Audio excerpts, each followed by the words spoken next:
Good. Hey, welcome to New Possibilities Arise, GRCNA 39.5. Our topic today is sponsorship, a two-way street. I'm an addict and my name is Wanda. Regarding anonymity, when joining a virtual meeting, you will need to keep your video turned off to guarantee your anonymity. If you turn your video on, you're choosing to be seen by other participants. You can also change your name or switch to first name plus last initial to protect your identity. Let's open the meeting with a moment of silence followed by the serenity prayer. Prayer. God, grant me the serenity to accept the things I cannot change, the courage to change things I can, and the will to know the difference. So welcome to the Georgia Regional's first virtual NA convention, GRCNA 39.5, New Possibilities Arise. Our intention for this virtual convention is to make available to all our fellowship a weekend of recovery, celebration, and fun. We hope that all addicts receive the NA message of recovery while they are participating in this event. It is our hope that the message we carry may truly let someone know that NA is a place to recover and that no addict seeking recovery need die from addiction.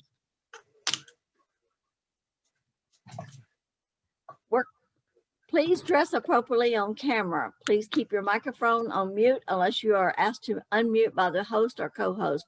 If you have a question or need general assistance during the workshop, please contact the host or one of the co-hosts via direct message in the chat. If there is time after our workshop speakers finish, participants may have an opportunity to share their experience, strength, and hope on the workshop topic. If you would like to share after the speakers are finished, please raise your virtual hand. Your virtual hand can be raised by going to the reactions menu of your computer or by going to the more section on your phone. You will be called on to share and unmuted or asked to unmute yourself by one of the hosts. If time permits, please limit your share to 3 to 4 minutes. I have asked for volunteers to do our reading. Carrie S., would you like to read? I think it's Who Is an Addict? I don't mind, Wanda. I'm hosting. Would you mind asking someone else? Not a problem, but thanks for asking. Miss Martina? Yes, ma'am. Okay, would you like to read? Sure. Excuse me. Hi, Marcina, I'm an addict. How it works. If you want what we have to offer and are willing to make the effort to get it, then you're ready to take certain steps. These are the principles that made our recovery possible. 1, we admitted that we were powerless over our addiction and that our lives had become unmanageable. 2, we came to believe that a power greater than ourselves could restore us to sanity. 3, we made a decision to turn our will and our lives over to the care of God as we understood him. 4, we made a searching and fearless moral inventory of ourselves. 5, we admitted to God, to ourselves and to another human being the exact nature of our wrongs. 6, we were entirely ready to have God remove all these defects of character. We humbly asked him to remove our shortcomings. 8, we made a list of all persons that we had harmed and became willing to make amends to them all. 9, we made direct amends to such people whenever possible, except when to do so would injure them or others. 10, we continued to take personal inventory, and when we were wrong, promptly admitted it. We sought through prayer and meditation to improve our conscious contact with God as we understood him, praying only for knowledge of his will for us and the power to carry that out. 12, having had a spiritual awakening as a result of these steps, we try to carry the message to addicts and to practice these principles in all our affairs. Thanks for letting me read. Thank you for reading. Thanks. Joshua, would you like to read the 12 traditions?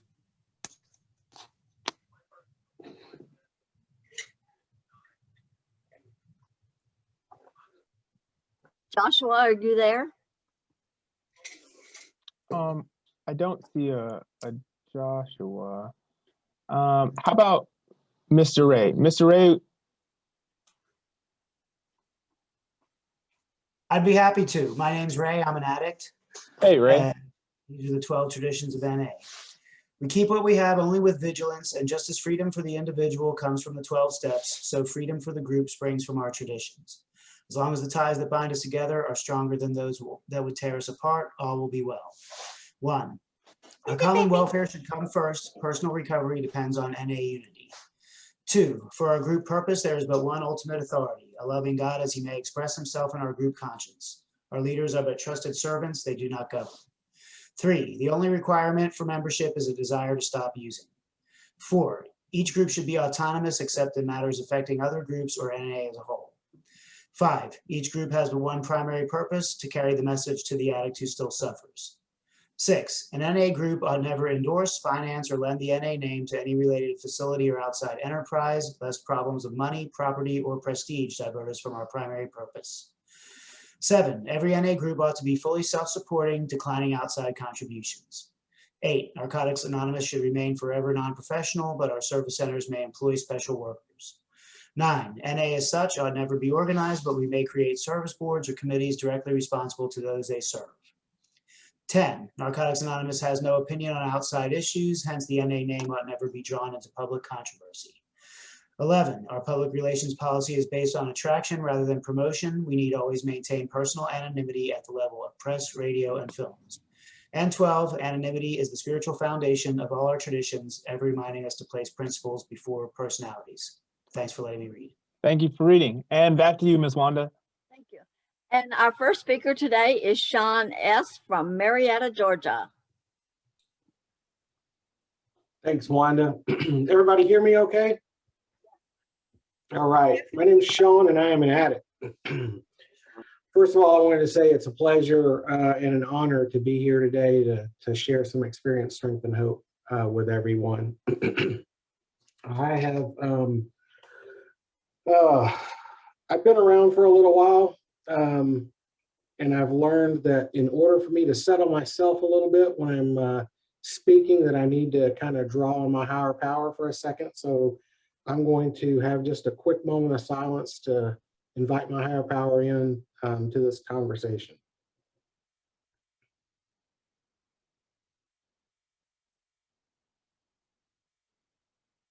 All right. So I'm Sean S. I'm in the Marietta area of Georgia. I've been around for a little over 18 years, and I am going to talk a little bit about my experience with sponsorship today. I've got a few notes because I'm getting kind of older, and you know, I can't really remember exactly what I want to talk about from one thing to the next. So I kind of write it down and go from there, and whatever happens, happens. I spent some time yesterday and this morning going through a little bit of our sponsorship book too, just to see what our fellowship had written down and captured in terms of sponsorship and what connected with me in terms of my experience in both being a sponsor as well as being sponsored in the fellowship. And one of the things that stood out to me, it was a simple sentence right at the very beginning of the book, and it says, "The heart of NA beats when two addicts share their recovery." And for some reason that struck me as interesting because I had really never thought about it that way before. Sponsorship was always been to me that special relationship between myself and another human being, another recovering addict in the program. And that relationship typically starts out as a guide through the 12 steps. And I think about the sponsor. I've had 5 sponsors in NA in 18 years. And I have been just amazed by the intimacy and the vulnerability that I've learned in those relationships. And as I was thinking back on those different relationships and how they played such a key pivotal part of my recovery at that period in time, and how each one of those individual men either had something or was willing to give me back something that I was looking for at that specific period in my recovery. And the first sponsor I had was I came to recovery. Really, I came to recovery, to be totally honest, because I had gotten thrown out of my house. The wife at the time was just sick and tired of me using and lying about it. And I remember I showed up to a meeting in the Marietta area, and I had no idea what I was doing there or why I had gotten there or how I ended up needing to be there. All I knew was maybe I could show up here and there'd be a group of people there that could talk to me and help me understand enough about what was going on with me to formulate a better plan of lies and deception so that I could move back to my house and use more effectively and be better at it. And I remember I went to that first meeting, and I don't really remember a whole lot about it, except for I remember there was this one guy there. And when he was sharing, he kept saying things that just I couldn't even relate to. So he would say things like, well, you know, in the last 3 or 4 months of my using, I lived under a bridge on I-75. And I thought to myself, man, now that's bottoming out right there. I'm grateful that I'm not living under a bridge right now. And the second time I went back, that same guy was there again, and he was still sharing about how grateful he was to have a little over a year clean and how his life had changed so much. And the thing that I noticed about him in the second meeting was that every time he shared, he just kept getting louder and louder and louder. Like he'd start out sort of at a normal tone of voice, and by the end of him sharing, he was basically screaming at the group. He was so excited and passionate about being there. And I remember I went back to that same meeting the third time, and I thought, you know what, I think I'm going to ask this guy to sponsor me. And it scared me to death, right? That first time you asked somebody to sponsor you just freaked me out. Like I felt like I was asking somebody out on a date or something. Like I was just going to get rejected. And I remember I walked up to this guy, and then the thing that I remember about approaching him, asking to be my sponsor, was I realized just how big this dude was. Like, I'm not a big guy. And I remember I walked up and I was like staring eyes to his chest. Like he was at least 1.5 feet taller than I was. And then I literally, like, I stopped being able to talk. I couldn't get the words out, you know? And I remember him kind of looking down at me, and he said, yeah, I'll be your sponsor. Like I didn't even have to say it. He knew why I was approaching him, and when it was just kind of a cool moment, you know. And I remember that I worked the first 4 steps with him. I actually didn't share my 4th step with him. I changed sponsors before doing that, but I worked 1 through 3 with him. And I remember so I was thinking about these relationships, and as I'm going through this experience that I have with sponsorship, what that man taught me was how NA worked. Like that was what I needed at the time. I needed somebody to explain to me how the program worked and what my part was in this and what was expected of me and how I should participate. And in the book, in the sponsorship book, it says the steps are the principles that made our recovery possible. But we do not work the NA program in isolation. Sponsorship is the key to working the steps, to understanding spiritual principles and practicing them in all our affairs. And that man showed me how to do that. He gave me my initial education on that. I remember being completely in awe about what he was willing to do to help me stay clean. He really taught me a lot about that too. I remember I sat down to do the 2nd step with him, and I read through some of my answers, and he was asking me, well, we're working it out of the step working guide. And he said, I remember reading, I don't remember the question, but I remember the answer was something along the lines of, I don't really have any faith anymore. You know, I showed up here broken and hopeless, and I didn't have faith in anything anymore.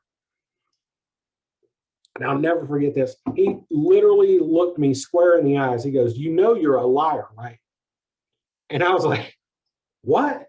What do you mean I'm a liar? I don't understand. And he said, if you didn't have faith, you wouldn't be sitting in front of me right now doing this step work. So you're lying to yourself. You're telling yourself that you don't have this, and you really do. And I'll never forget that. It was just the way he called that out to me and the way he presented it in a way that it made sense to me and I understood it, I'll just never forget that. And then the last thing I'll talk about with that particular sponsor and that relationship was, I remember I ended up getting divorced from the wife that threw me out of the house. And then I moved back into the house that we had lived in after she had left it, right? And I knew for sure there were still drugs in the house, right? Because I hid stuff everywhere. There was stuff hidden all over that house. And I knew that I was walking back into that situation at 9 months clean. I was going to walk back into a house that it was right there. And I was the only one there. And I didn't trust myself enough to be accountable for it. And I remember calling that man up the morning I was moving back into that house and said, hey, I'm going back to the house today. You know, I'm moving back in, and he knew that already. I said, there are drugs all in that house. They're stored all over the place and hidden in little nooks and crannies. And he said, okay, what time are you going over there? And I said, well, I should be over there about 10:30 in the morning. I said, he said, okay, well, call me when you get there and we'll get through it. I said, okay. And I remember, I still get emotional about this stuff. I remember I pulled into the neighborhood and I turned the corner. I started driving down my street and I looked up and that man was sitting in my driveway before I got there. He was sitting in my driveway. Like he knew, he just knew, you know. It was awesome. I'll never forget that he did that for me. He didn't say I was coming. He didn't ask me. He knew where I lived because I'd showed him before. When I got there, and that dude was sitting in my driveway waiting on me to get there. And we went into that house together and we pulled and found every piece of drug and paraphernalia and everything we could find in that thing. We flushed all the drugs, got rid of everything, threw it all away, and then that was it, right? You know, he just taught me a lot about being there for other people, being selfless, you know, and I try to pass that on to my sponsees today. My second sponsor, when I was reading through the book this morning, the sponsorship book, I found this line in there that hit me. It said, an NA sponsor is an experienced member of NA to whom we turn for guidance with our own program of recovery. And I remember my second sponsor was heavily involved in area service. You know, that's where I first really got my interaction with him.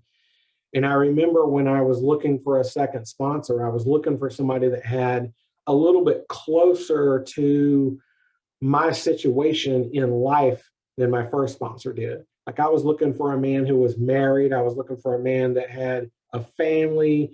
I was looking for a man that worked in the same kind of profession that I did. And I found him. And I remember I had this conversation with him and I said, you know, I've worked steps 1 through 3 and I've written out my 4th step. And I want to know what you want to do. You know, do I need to start over again? And he said, no, you don't need to start over again. What you need to do is come over to my house and share your 4th step with me. And I remember thinking, you know, it's like the first couple of weeks of being with this guy as a sponsor. And I'm sitting in his living room and I'm sharing this 4th step with this man. And I mean, guys, there was stuff in that thing I was going to take to the grave, man. There was stuff I wasn't going to tell nobody. You know what I mean? Like, and I remember telling him a few of those things. And he was like, oh, yeah, man, I did that. I did those. I remember that. And he was sharing, he was relating to me, you know, and he was letting me know that it was okay. And that, you know, I didn't have to be ashamed or afraid. And I, you know, he just made me feel really secure and safe. And I went through the rest of the steps with that guy. And it was an amazing process. And I remember him and his wife got pregnant after a lot of back and forth and struggles with trying to have a baby. And I had already had a kid. And I remember that was also the first time in that sponsorship relationship where my sponsor called me to ask me for suggestions and recommendations and needed to share his situation with me about becoming a father. you know, and I remember that feeling like, I don't know, like this guy had so much more clean time than I did, and he'd been in the program for so much longer. And I remember that feeling of it being a two-way street, because this guy was calling me, asking me for my experience, strength, and hope in something that he didn't have experience in, you know. And that was kind of an amazing moment to me too. It was kind of the first time in that relationship where I realized that this went both directions. And for me, I always thought two-way street meant, you know, whatever my sponsor taught me, I would turn around and teach it to other people. And I realized that's kind of the same direction on the street. That was one way, right? And the two-way was when it came back. And it was great because it taught me also how to have that relationship with my sponsees, right? When I realized that I could have a two-way relationship with my sponsees, you know, and I'll never forget that guy. He was and the thing that he taught me more than anything else was he taught me how to be honest with myself. That it was okay for me to be who I was and to be honest with myself about it. Another line out of our sponsorship book, it says, one of the reasons sponsorship works is that we share the same disease and we're all seeking recovery from that disease. That one struck me kind of hard. I read that one this morning, and it made me think about my third sponsor, who he always told me that. He's like, listen, don't ever put me up on a pedestal, and don't ever think that I'm any better than you are, because I'm just another drug addict seeking recovery. He goes, I just might have some experience through a situation or a set of scenarios or some part of life on life's terms that you may not have gone through clean yet, and I have. And we can share that together, and we can work through that experience for you for the first time together. And I can help guide you through that. And that relationship was the first time I realized that the thing that I really wanted from that man that I felt like I didn't have was a foundational, solid spiritual relationship with a higher power. This guy is still to this day one of the most spiritual people I've ever met. And he's never stepped foot in a church. He doesn't practice an organized religion. He has his own relationship with a higher power. And I was drawn to that because I wanted that too. When I got here, I thought I had such a problem. I've shared this so many times in my home group and in meetings. I thought I had a problem with God when I got here. And what I found out was I had a problem with religion and people. And what I needed to do was I needed to let go of those ideologies that had been baked into my head as I'd grown up as a youth. And I needed to replace those and allow my spiritual connection to my higher power to come from within here instead of coming from up here, from in my heart instead of my head. And that man taught me how to do that. You know, he taught me how to cultivate and nurture that relationship, not just to establish it. You know, that it was an ongoing thing. It was not something that it was not an event. It was not a destination that you arrived at. It was a working, living relationship, just like any other working or living relationship in your life with another sentient human being. It was the same concept.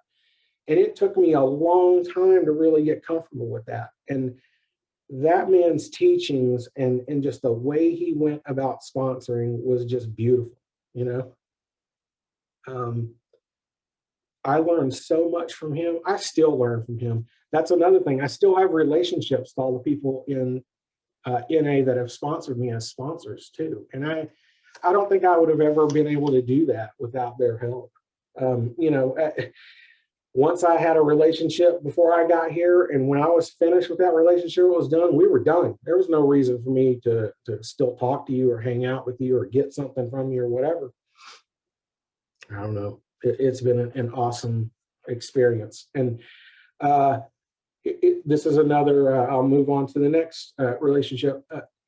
Cautiously letting down our defenses, we reach out to another addict and begin to break the patterns of emotional isolation and false independence that have marked our lives for so long.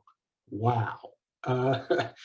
Like, my fourth sponsor taught me how to let those walls all the way down. Like, they were still there. I still had walls after years in recovery, and there were things that I really didn't want to come clean about. And, you know, I had little personal secrets. And I remember he kind of taught me how to fall back into that higher power, like to fall back into the love and the support of a higher power. Not just my third sponsor was like cultivating that relationship, but I never really learned how to really fall back into the arms of it and allow it to support me.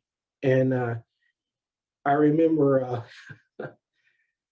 I was miserable. I had this one situation in my life, and I was just miserable, and just no one knew about it. My wife didn't know, no one. I was the only one that knew. And basically the bottom line was I had been divorced and had a daughter that I had been paying child support to for years. She was about to turn 18, and I remember I had promised my ex-wife, I'm going to give you these tax returns. I'm going to let you know what I made and make sure that I've been paying the percentage, and knowing the whole time I've been withholding some of the money, right? And I'm the only person that knew. And what I had done was, see, I had this great drug addict plan, right? And the drug addict plan was, I was going to hold some of that money over to the side. I was going to collect it. I was going to hold it. And then when my daughter turned 18 and didn't have child support anymore, I was going to give her the money directly, because I didn't like the way my ex-wife was spending it. That was my plan, right? That was my drug addict plan. But then I came to realize that the courts don't care about your drug addict plan. They don't care about the mentality of what your good intention, bad, it doesn't matter what motivates you. The fact is, you breaking the law and you weren't doing what you're supposed to, right? You owe this person every year. This is what I made, and this is the amount I paid you, and that needs to be equal to the percentage that you agreed to.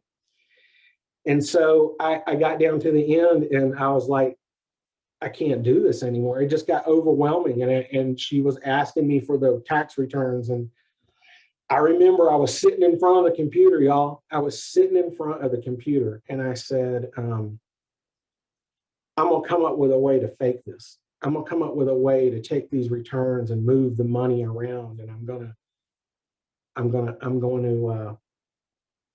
to figure out how to do this. I'm going to follow through this drug addict thinking, right?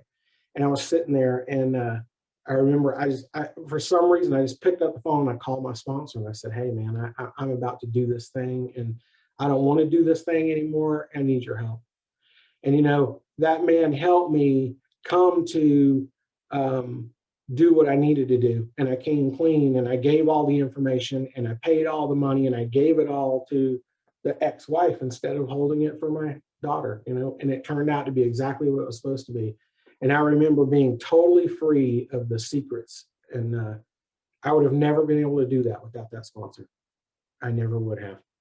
And then lastly, developing a relationship with a sponsor can make us feel a part of something larger than ourselves. Wow, that one really struck me big too. Like, it's the backbone of our program, you know. It teaches us. It's taught me how to stop placing unrealistic expectations on people. It's taught me how to accept the people where they're at, and to show up for them where they're at in their recovery, instead of trying to manage, fix, control, and manipulate them into where I think they need to be in their recovery. And that's been an amazing gift, you know. Our sponsorship book also says we come to realize that although we are never really alone, no one person can always be there for us. That was a big one for me too. Like, I can have this great, wonderful working relationship with a sponsor, but the network is also important, like having other people to go to for experience, strength, and hope. That's not just that one person, you know. And that really brings to light that two-way street, because my sponsees, man, the people I sponsor in the program, I mean, there are times when they're sponsoring me. We're having conversations, and they have way more experience in the thing that I'm talking about than I do. And I listen to their experience, strength, and hope. And that's an amazing thing too, the ability to be able to accept that help from whatever direction it comes from and in whatever form it comes from. And to realize that sometimes sponsorship and being a sponsor versus a sponsee is just a label. It's really a relationship that has information and support and experience and strength and hope flowing in two different directions, and that's a very powerful thing to have in your life. I'm going to say this one final thing and be quiet. The one sentence in our sponsorship book that stands out to me more than anything else is that sponsorship is the relationship in which our gratitude speaks most clearly. And that it sums it up for me. I am eternally grateful to be a sponsor. I'm eternally grateful to be sponsored. I'm grateful to understand the value of those relationships and to learn how to live these spiritual principles in my life and to practice them in all the other relationships beyond my sponsorship relationship, but still having that real tight, safe relationship with a sponsor to be able to try that stuff out first it's priceless. It keeps me clean. It's one of the things that keeps me clean. Thank you so much for allowing me to spend some time with you guys today. I really appreciate the opportunity to share, and thanks for letting me talk. Thank you for sharing. Thank you for sharing, Sean. We love you. Thank you, Great Karen. message, Sean. All right, Miss Wanda, back to you.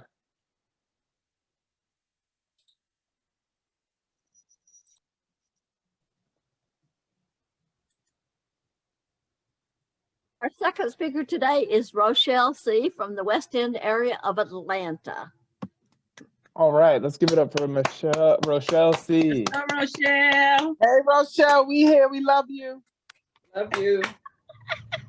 Hello, my name is Rochelle, and I'm a recovering addict, sending light and love to everyone. Thank you to GRCNA 39.5 for inviting me to share my experience, strength, and hope on sponsorship. It's a two-way street. And it is a two-way street. Sean, thank you so much for sharing your experience with sponsors. I can relate 100%. It's not just you. Don't feel alone. So my clean date is March 29th, 1993, and have 27 years clean, and I am loving it one day at a time. My home group is the Simple Way of Life group in the West End in Atlanta. We meet on Wednesdays at 7 p.m. Come by. Click us on while you're on your way home from work. We'd love to have you. So sponsorship is a two-way street. I am very confident that my higher power has jokes. I am the youngest and the only girl in my family. So I have been practicing manipulating others from day one. And I'm confident that my higher power said, let me send her over here with these people. Maybe she can finally hear what I've been trying to get her to hear. And 100 points go out to my higher power. Shout out to my higher power, because the men and women in Narcotics Anonymous speak in the language that I hear. Sometimes it's cussing, sometimes it's praying, sometimes it's listening, sometimes it's you damn well better do this. And so I appreciate that. And that's why I consider this new way of life a gift. Sponsorship. Secondly, I'm really glad that I didn't already know how Narcotics Anonymous worked when I got here, because I'm confident that I would not have asked any questions of anyone. I would have done what I've always done. Figure it out. Just figure it out, Rochelle. Don't ask nobody no questions. Don't let them know you don't know. Just figure it out. Go in there and write a math equation or something, look it up in a dictionary, what I'm saying? Just figure it out, because from the beginning in my family and in my neighborhood, it was frowned on to ask questions. You don't know that? Oh my goodness. I used to hate that phrase, and it would freeze me. I would ask a question and somebody in my family would say, you don't know that? What? Girl, I've been know that. Oh, I used to hate that. So you know, gave me an opportunity to stop asking questions or stop being vulnerable. When I got to Narcotics Anonymous, when I came to Atlanta, I started going to meetings. You know, I was in the treatment program. Thank you. Shout out to the treatment program. They said, you need to go to this meeting, not just you by yourself, but these other 8 women, they're gonna have to go with you and y'all sit together, you know. And we did that. And we did it every Friday at 5 o'clock in Atlanta. We knew where everyone would be. And so we were there. We made a habit of going to that particular meeting. And I didn't even have any idea what a sponsor was. I just looked for somebody who looked like me, who talked like me. My first sponsor was chocolate like me. She had a job and she was loud and she cussed. I said, yep, that's my sponsor right there. I need to ask her for my phone number. So I asked her for her phone number and the relationship began.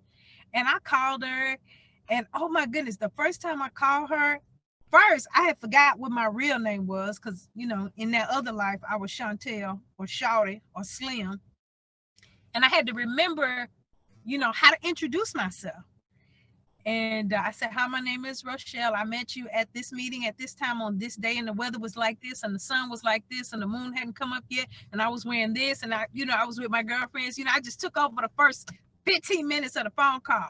And she said, yeah, I remember you. How was your day? And she just, you know, shrunk that whole lifelong story situation down to one question. How was your day? What? I'm busy trying to tell you what happened since 1966. And you asking me about one day? I don't know how to do that yet. And so that's one of the things that I learned from my first sponsor. Let's bring it all the way back down to today. You don't have to tell me your whole life story, who shot John, who kicked Anna out. Let's practice focusing on today. So that really helped me. And then it happened. I called her and she didn't call me back for like 1, 2, 3 days, right? I'm waiting. Of course, I'm pouting. I'm waiting. So the next time I saw her at the meeting, why you didn't call me back? I was this, I was that. I spent 25 quarters waiting on you to call me back. She said, it's not my responsibility to call you. You call me. Of course, you know what popped up in my head. This lady do not know who she's dealing with. You don't know who I am? When I call, you're supposed to drop everything and answer my call. I could be, you know, having a crisis or something. And she was like, well, let me help you with your thinking. I'm an individual. I'm married. I have children. I have a job. And I need to rest and do absolutely nothing, just on GP. I said, yeah, I hadn't considered that, but you got a point. You know, and I understood what she said, but I couldn't get past it. So after I got out of the treatment program, I started looking for another sponsor. And this sponsor was the exact opposite of me. Focused, determined, meek, mild on occasions, educated, well-bred, married, just the most. And let's not forget out that she was clean and serene. And I asked her to be my sponsor at a convention I went to in North Georgia. I think it's the far northeast area. It was an awesome convention at Lake Lanier. We had a great time. I missed that convention. And she had what I thought I wanted. She was not in treatment and she was married. And she looked like she was having the best time of her life at this convention. And I asked for a phone number and I called and I asked her, would she be my sponsor? And she said, well, do you already have a sponsor? You know, of course, me, the first thing I'm thinking, stop bringing up old stuff. Let's move forward. She said, if you already have a sponsor, your assignment is to call that sponsor, let her know that you're changing sponsors, and then call me back. I didn't like that because, you know, I didn't like what the other lady did. Why do I have to call her and be all meek mild? Anyway, I did it. And the old sponsor was like, I understand. I wish you well. So, you know, my new sponsor now has already taught me a lesson. You know, say what you mean what you say, and do what you say you're going to do, Rochelle. And she's still that way today. And so me and my sponsor's relationship, you know, continue to grow. We go into meetings, we go into conventions. You know, she's teaching me You can be a part of your sponsorship tree, your home group, and your family without losing your identity. Choose how you want to participate, do it 100%, and then let the chips fall where they may. And I didn't know how to do that. I said, you know, either it's going to go my way or we ain't doing this, okay? Or I ain't playing. Give me my Barbie doll and my Easy Bake Oven and my Barbie doll Dreamboat. I'm going home, which is what I used to do. And so she taught me to participate, show love, and be present and bring 100% of myself. And then it happened. I met a guy and we got married. And, you know, life was going good. At the time, me and my sponsor, you know, she was married. And then, you know, she decided, hey, let's have a book study. Let's go through the 12 steps and the 12 traditions. And of course, just like most step studies and book studies, it started out with like 50 women. And then toward the end, people start falling off and dwindling down. And it was me, her, and another one of my sponsee sisters. And then it happened. Her mom died. I didn't know how to be there for somebody without sex, money, or doing everything for you so you're handicapped. And she showed me, she didn't say it out of her mouth. She didn't write it in a book. It wasn't an assignment. She showed me what she needed was just my presence. Just be here. And I was able to be there without, you know, bringing up this solution-oriented Rochelle. We got to solve this problem my way. And so I was able to walk with her through her mom's passing and everything that went behind that. Got past that, you know, we're still in book study. And then it happened. She got a divorce.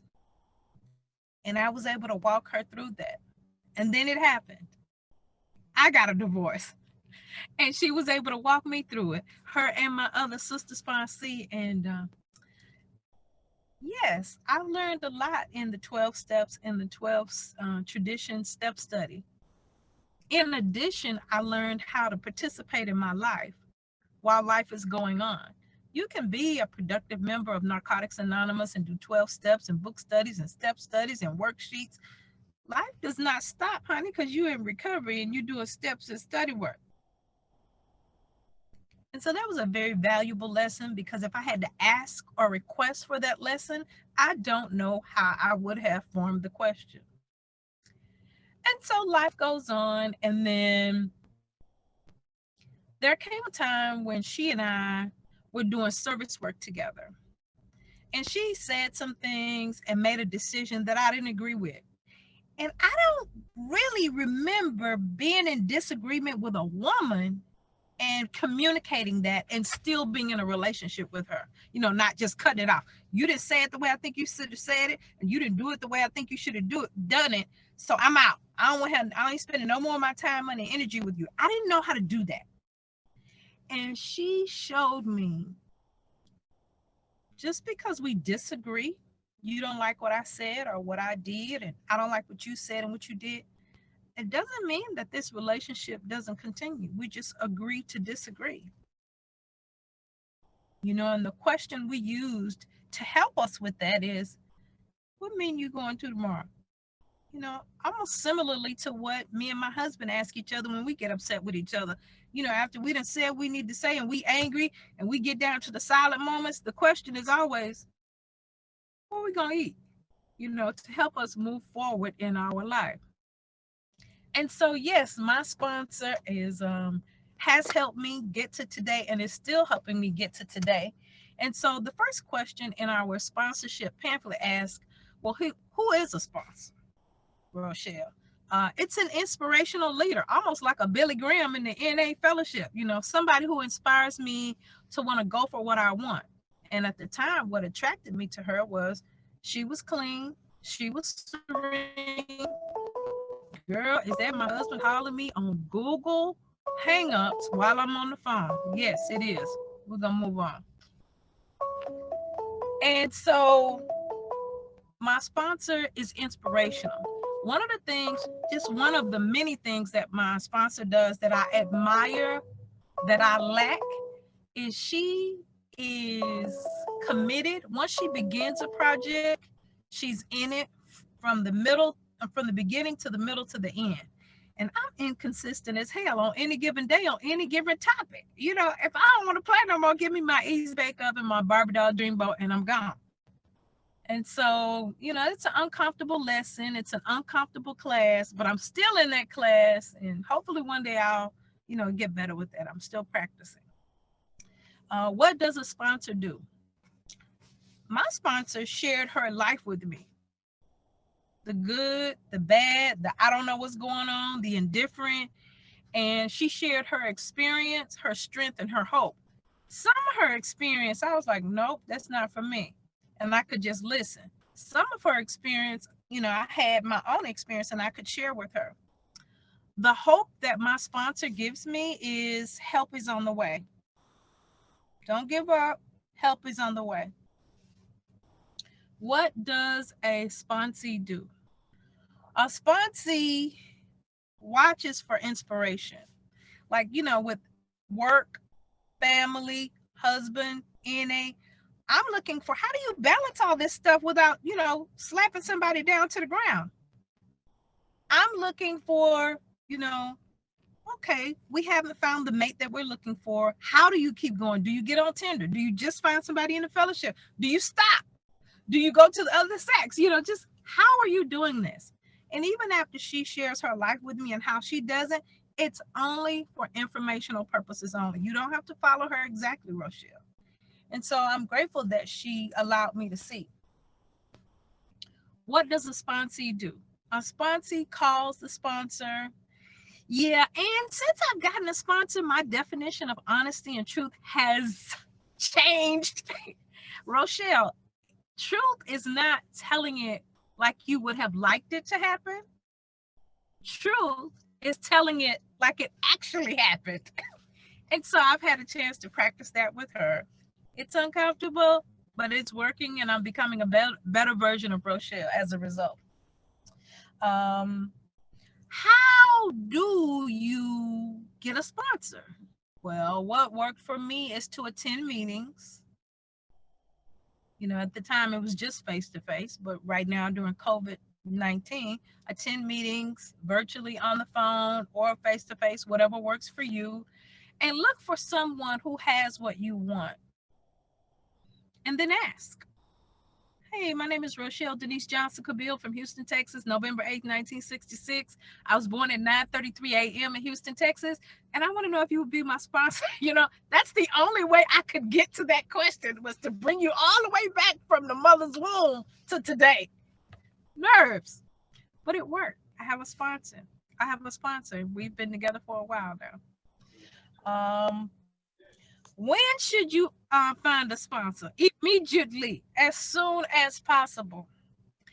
That's why I'm grateful that I didn't already know how Narcotics Anonymous worked when I got here, because I would have delayed the process. Oh, I can figure it out. I'm smart enough. I should be able to figure this out. I had no idea what I was doing.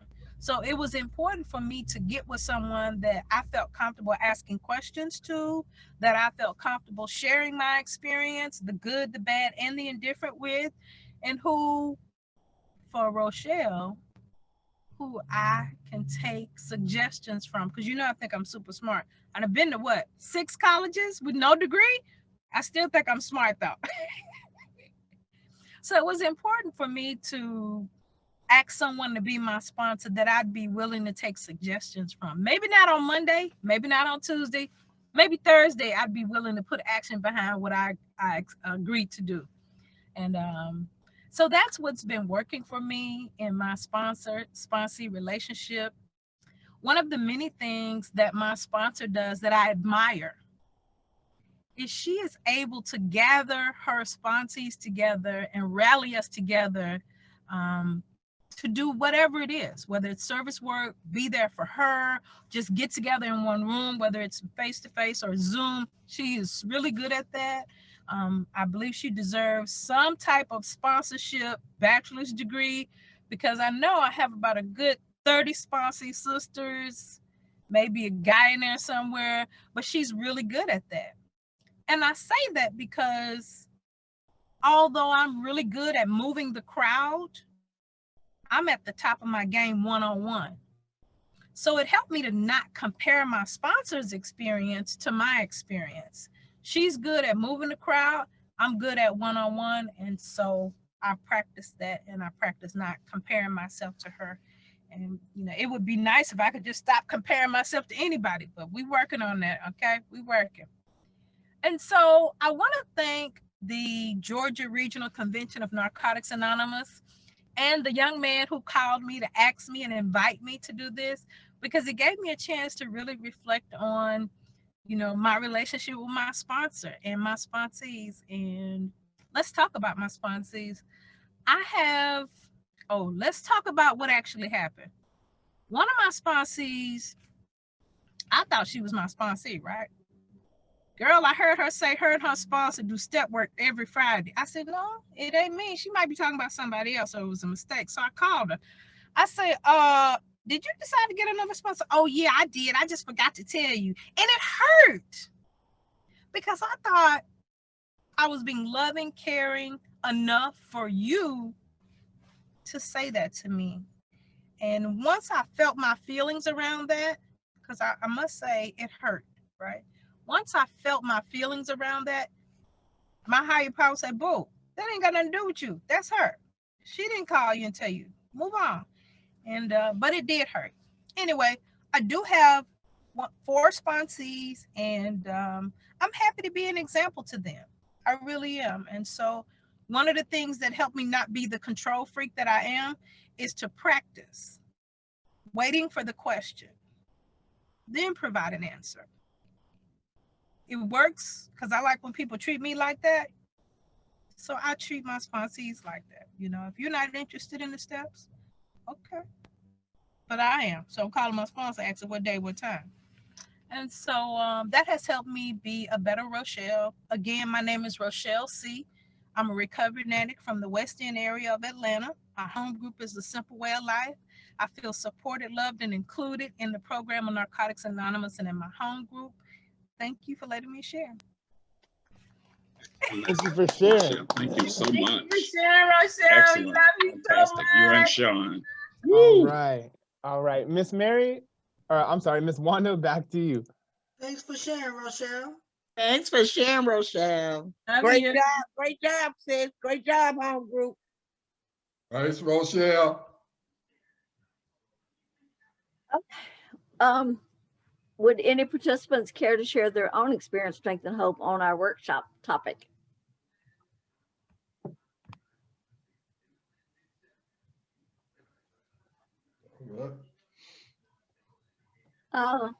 Linda B. Linda. Okay. All right. Hey, family, I'm Linda with Addicts. Hey, Linda. Hey, y'all. I'm grateful to be here. Grateful y'all are here. I logged in a little late. I do have a virtual home group that I was at before this meeting. But Rochelle, thank you for sharing your experience, strength, and hope. Thank you, Georgia region. This is my region from South Atlanta. I'm grateful to be here, grateful to be a part of, and sponsorship. Man, sponsorship is the heartbeat of this program. I am so thankful that that is one of the basics of this program, right? Because sponsorship is where I began to develop a relationship with one person that I could learn to trust.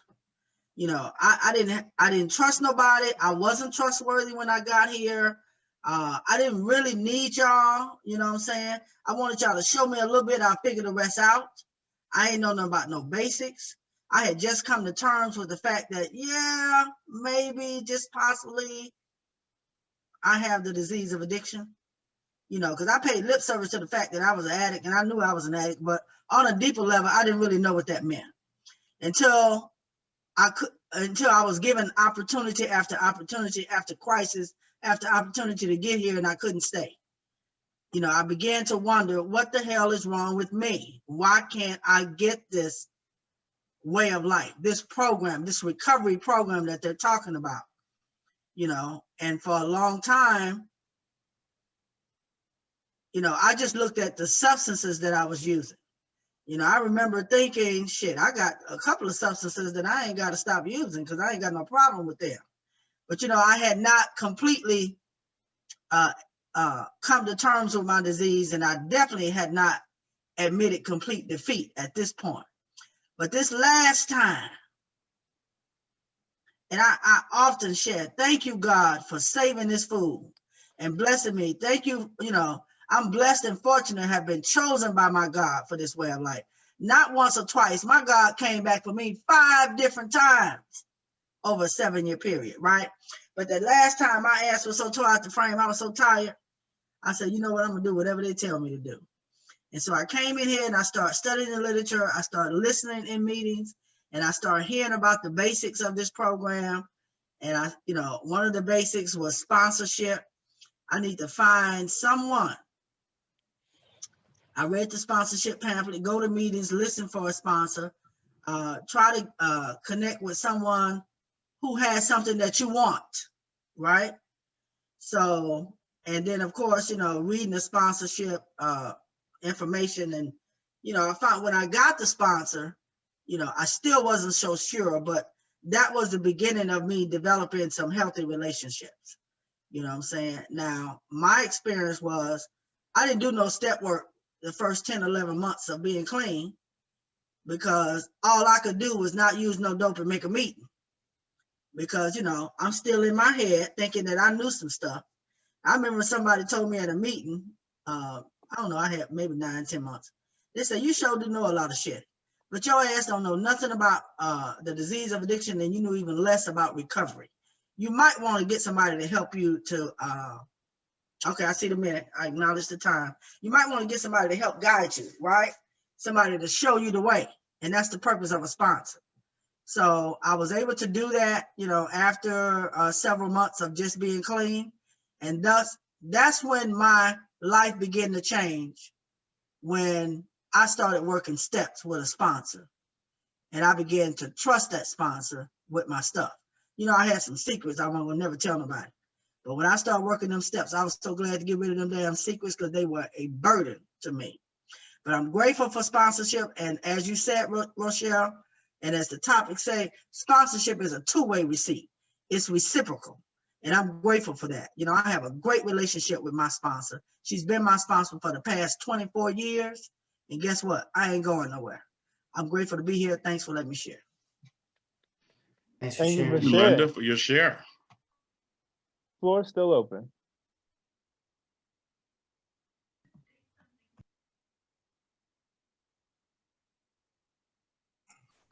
Hey, my name is Willie, and I'm an addict. Hey, Willie. How you doing, everybody? This is a great subject, sponsorship 2 ways. And being clean for 22 years, I've had the same sponsor for 22 years. And as I've heard other people say, we have went the whole gamut, the whole everything, the whole 9 yards. Sometimes I sponsor him, and sometimes he sponsored me. He's a younger guy, younger than me, but we've gone through similar things in life together in those 22 years. I think right now he has 25 years clean, and I have 22 years clean. And we went through divorces together. We went through people dying in our family together, you know, and we didn't have to get high.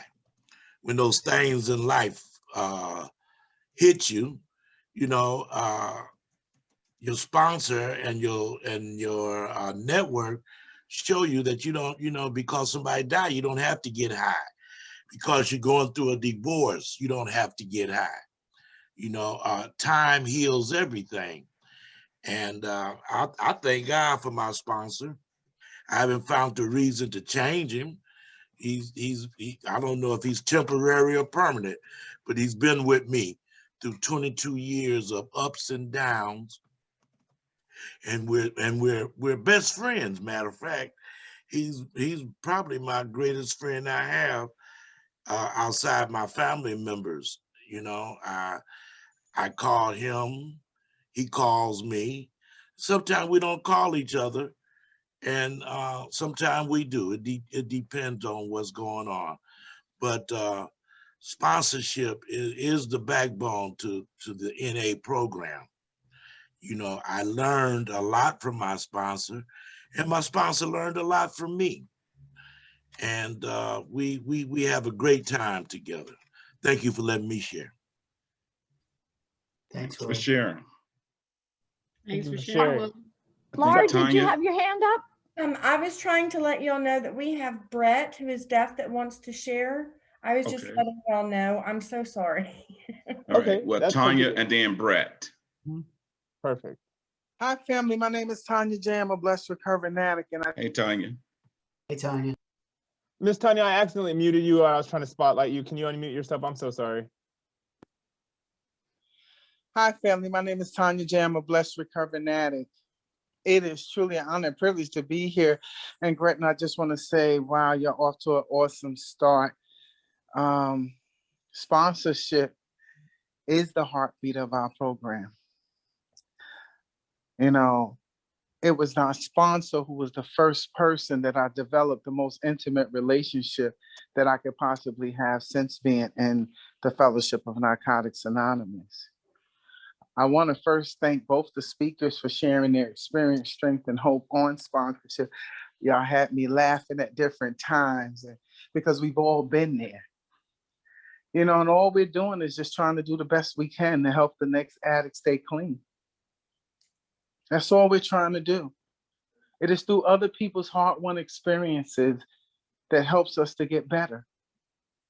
And so, you know, sponsorship is not an easy task, you know, because in this program, it says we don't tell people what to do, but in so many ways and so many things, we're really telling them sometimes what to do to guide them because they don't know.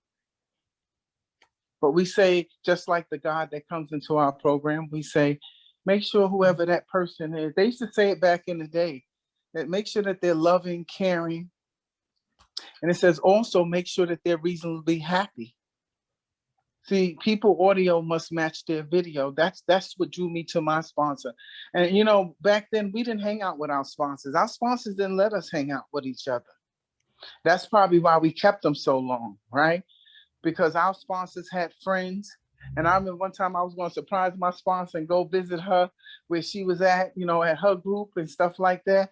And I went to call and I said, hey, you know, where's your meeting at? You know, I'm gonna come see you. She said, oh, wait, you what? I said, I'm gonna come and see you. She said, I don't need you coming to see me. I joined that Friday group right around the corner from my house so that I could see you every Friday. I don't need you running up on me because I might want to share. And I might want to share about your behind. And you're not going to have the emotional maturity to understand that I'm really sharing for me. And so I allowed my sponsor didn't allow me to come to her meetings. If it was an anniversary, I could come and see her. Other than that, we met each Friday, every Friday from 6 to 7:30. Right around the corner, 110th Street in New York City at my initial first home group called This About Change Group. Her name was Susan T. She was a white woman. I was a Black woman. And at first I got caught up on me telling a white woman my Black business. And I was afraid. And she asked me, Tanya, why are you afraid? I said, I'm afraid that I'm gonna hurt you. She said, you hurt me? I said, yeah, me hurt you. She said, why do you think you're going to hurt me? Thank you. I acknowledge 1 minute. Because see, where I came from, we robbed white people. We didn't hang with them. And that woman loved me my whole recovery. And she said, you afraid of me? You think I'm afraid of you? She went in her room, brought a hat box back, and pulled out this 51-page manuscript. It was her felony arrest record. My sponsor was a violent predicate felon from New York State. And she said, you still worried about you hurting me? I was like, no, I'm not. No, I was saying all these different things. And guess what? She said, you can get quote on my whiteness or you can learn about recovery. I decided to learn about recovery. We never know where our hope is going to come from. And so if you find somebody that you resonate with and they have what you want, please, we suggest that you grab hold to them and let them guide you.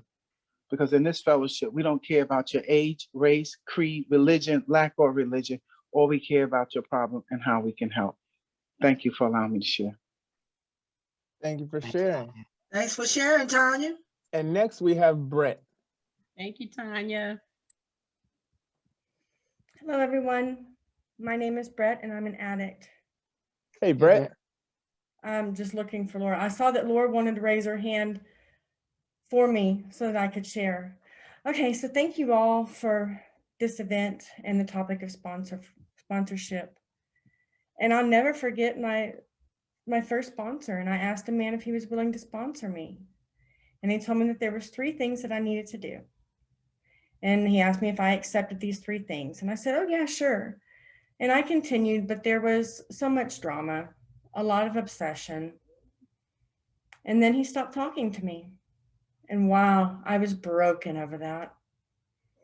But I didn't know what to do about it. So I started looking. I was looking for someone that can sign. This person makes music. You know, it was really cool. And I miss some of that. And I know that I couldn't really repair that old situation. You know, the divorce that I went through, I didn't know if that was my fault, but I knew that I had continued to keep going back and using. And then finally, when COVID hit, I was only able to go to an NA meeting once a week because I had a sponsor there and an interpreter. I was very fortunate that I had an interpreter there. But once the church closed, you know, recovery-based church, or excuse me, church-based recovery, I tried that as well. And I started going to an in-person meeting on Monday nights. And I like the way this man particularly spoke. He spoke about the green and gold. And I was quite interested in. And then once COVID hit, I didn't know where to go. I thought, you know, the community is so small, and to use a dial-up interpreter is lousy. But I was so grateful that I met Laura and several other members. And I met a new sponsor through this platform, Zoom, as well. He's an amazing man, and he signs. Right now, I'm on my 4th step. And as an example, he says there's no right or wrong answers. It's just your experience. And now I've just actually finished my 5th step. And so I'm starting to understand that step 4 and step 5, that with deaf culture, it is so very different. And, you know, there's one deaf man that says that I'll sponsor you and I'll sponsor you through your 4th step. But then they don't. They only want to do steps 1, 2, and 3. So I'm wondering what is left to do. You know, to write about my drugs, to learn about the basic text and all of these things. And to know that I have to do steps 1, 2, and 3 before I can get to step 4. And once that was explained to me, I really appreciated my sponsor explaining. So I know that now I've been able, with this second sponsor I have, to get through 1, 2, 3, 4, and 5. And you know, yes, I've had different sponsors. I've had 2. And to both the speakers, thank you for sharing. And there was one man that was open that told me that, you know, we could become friends. But in NA, it's most important to work the steps. So for me to back up with my first sponsor, with him signing and encouraging me to come on, that I had so much drama in my life, I think I just kind of set fire to that relationship. So that was my understanding. And now I wanted to learn to always give me fulfillment with other deaf men in recovery and the meetings itself. Thank you, Laura, for interpreting this convention today. And thank you, GRCNA, for providing an interpreter. And keep coming back. Thanks for letting me share. Thanks, Brett. Thank you for sharing. Thanks, Brett and Laura. Thank you for your service. Thanks for sharing, Brett. My name is Laura. I'm an addict. I was going to share really quick. Yes, I'm an interpreter. I am also a member. This topic of sponsorship, wow, my higher power is just telling me this is the right time to say this. Sponsorship is vital in Narcotics Anonymous. Every member should have a sponsor, right? Every member should be working steps, traditions, concepts. That's how this program works. That's how we learn. But what about those members that don't have? And I'm using the deaf members as an example here. What about those members that don't have sponsors or access to sponsors because of the language barrier? There are so many people out there that are desperately seeking the life-saving message of Narcotics Anonymous, but they don't have access. So when we talk about sponsorship, and if you see, like myself, when I see a deaf person in a meeting, it can be kind of scary. And when they're reaching out and asking for support, like how, and we don't know how to support someone with a communication barrier. But we have members that really need sponsors and need that example of experience, strength, and hope. And all we have to do is, one speaker talked about what does it look like to find a sponsor? What does it mean to be a sponsee? And I'm so thankful for this workshop that discussed those things, because we all need to learn about it. We use these terms in NA and sometimes don't explain them fully. What is the role of a sponsor and a sponsee? And to see that this convention has made this accessible, wow, it's beautiful. It's beautiful to see that there's sponsors in this meeting and there's sponsees in this meeting that have learned from sharing that common experience, strength, and hope. If you see a person in a meeting, you don't always have to wait for that person to come to you to ask you to be the sponsor. My sponsor chose me too 6 years ago. She came up to me and chose me, and I'm so thankful that she did. So if you see a member and you just feel that you're drawn to them, that your higher power is screaming at you to make contact, please make contact. Thank you for your service, and thank you for this workshop and convention. It is amazing. I love you guys. I'll pass. Thank you, Laura, Thank so you for much. sharing. And thank you for your service. Yes, Laura, thank you so much. It's amazing. Thanks for sharing, Laura.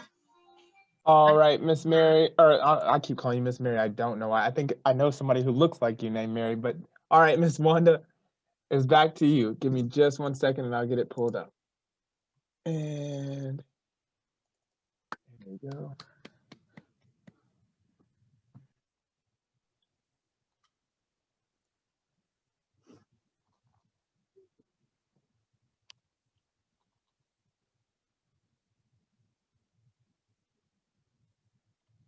All right. I would like to thank today's workshop speakers and everyone who attended and participated. Now let's close with a moment of silence, followed by the we version of the Serenity Prayer. One more thing, Miss Wanda. Where do I have it? There it is. Seventh tradition and support for GRCNA. Donate via PayPal using registrations at grcna.org, or donate via Venmo using at GRCNA Regional /conv-40. If asked for the last 4 digits of the associated phone, use 0387. Donate via the website by registering or making a newcomer donation at grcna.com/shop-. Thank you so much. Now, can we close with a moment of silence, followed by the we version of the Serenity Prayer? God, God, Grant us grant the us serenity to accept the accept things things I that we cannot cannot change, change, courage to courage to change change the the things I things that we can, can, the and wisdom the to know the wisdom to know the difference. difference. To know the difference. All Thank you, right. Gretna. All right. Thank Thank you, you, everybody. everybody. Let me Thank you serve. for your service, all the trusted servants, and thank you, everybody who shared. Good to Yeah, see great y'all. meeting. Later, Thanks everybody. everybody for being here. Hope to see y'all around this Thank you, weekend. Rochelle. Where you at, Rochelle? Look, you ain't got your picture up? No, she didn't took it down. I don't know where she went. Thank y'all. Thank you. Sean. All right. Thank you, Rochelle. We love you. Thank you, Candace, for your service. Thank you, Brendan. Brendan, I'm gonna see you at the next one, right? We've Yes, been in all sir. day. Yes, sir. All right, Carrie. Thank you for your service. Thank you, Candace, for your service. Thank you, And Brandon. thank you. Candace is in the next one with us. Oh, Yes. is she? Oh, Yep. cool. It's me, Cool. you, Candace, and Mika. Yeah, okay. All right. So I'm gonna take a quick Oh yeah, I restroom see break, that. and I I'll see see y'all that there. now. Yeah. Me too. Okay, cool. All right. Later. All right. I'm gonna log off and it's gonna kick everybody off. So I'll see you in a minute. All right.